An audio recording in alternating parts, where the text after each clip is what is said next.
దేవునికి మహిమ కలుగునుగాక.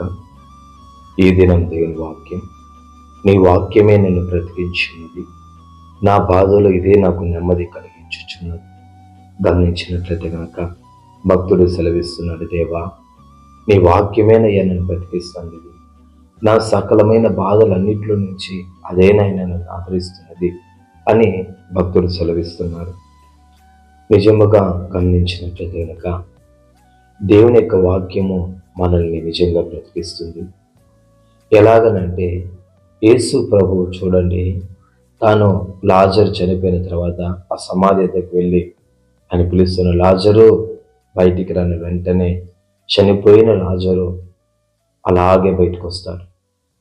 అంతేకాకుండా నాయి అనే ఊరిలో ఒక విధవరాలు కుమారుడు చనిపోయి ఉండగా పాడెను పుట్టిన వెంటనే అక్కడ ఆ విధవరాలు కన్నీరు చూచిన ప్రభువు ఎలాగైనా కుమారుని బ్రతికించాలనుకున్నాడో చేశాడు.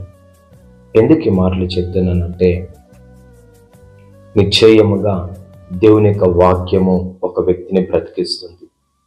దేవుని యొక్క వాక్యము ఒక వ్యక్తిని బలపరుస్తుంది. దేవుని యొక్క వాక్యము ఒక వ్యక్తిని సంరక్షిస్తుంది.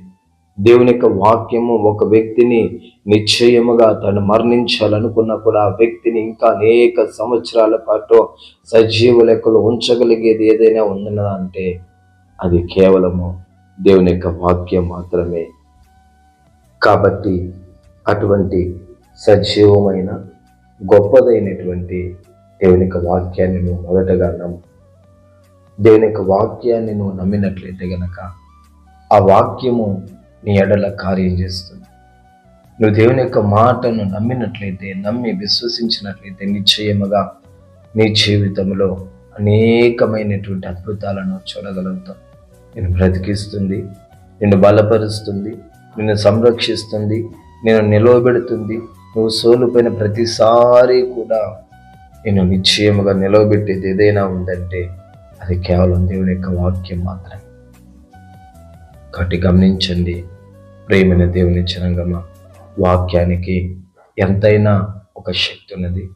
వాక్యానికి ఒక గొప్ప ప్రసన్నత, వాక్యానికి ఒక గొప్ప బలమైనటువంటి శక్తి ఉన్నది. కాబట్టి ఆ వాక్యమే దేవుడై ఉన్నాడు. కాబట్టి ఆ వాక్యాన్ని నువ్వు పట్టుకో, నిశ్చయముగా నేను బ్రతికిస్తుంది, బలపరుస్తుంది, నిలవబెడుతుంది. దేవుడి మాటను దీవించుగాక. పరిశుద్ధుడా స్తోత్రాలు. ఈ మాటను బట్టి మీకు వందనాలు చెల్లిస్తున్నాం. మమ్మల్ని దీవించి ఆశీర్వదించండి. యేసు నామములో తండ్రి, ఆమేన్, ఆమేన్.